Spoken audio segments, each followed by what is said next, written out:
ಸ್ವಾಮಿ ವಿವೇಕಾನಂದರಿಗೆ ಯಾರೋ ಒಬ್ಬ ಒಂದು ಪ್ರಶ್ನೆ ಕೇಳ್ತಾರೆ. ಸ್ವಾಮೀಜಿ, ನೀವು ಇಷ್ಟು ದೊಡ್ಡ ವ್ಯಕ್ತಿ ಆದರೂ ಯಾಕೆ ಯಾವಾಗ ನೀವು ಕೆಳಗಡೆ ಕೂರ್ತೀರಾ?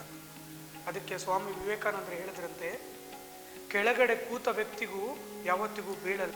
ಸಚ್ಚರಿತ್ರ, ಬುದ್ಧಿವಂತ, ತ್ಯಾಗಮಯಿ, ಸೇವಾ ಮನೋಭಾವ ಇರೋ ವಿಧೇಯರಾದಂತಹ ಯುವ ಜನಾಂಗ ಬರುವ ನಾಳೆಗಳನ್ನು ಉಜ್ವಲಗೊಳಿಸ್ತವೆ ಅಂತ ನಾನು ಬಲವಾಗಿ ನಂಬಿದ್ದೀನಿ.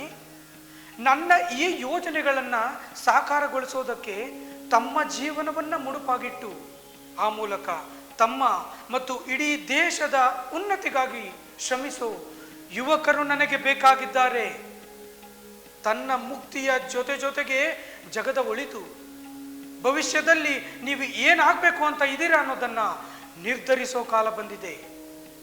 ಎಚ್ಚೆತ್ತುಕೊಳ್ಳಿ. ಯೌವನದ ಈ ಉತ್ಸಾಹ ವಯಸ್ಸಾಗಿ ಮುದಿಯಾದ ಮೇಲೆ ಇರುತ್ತಾ?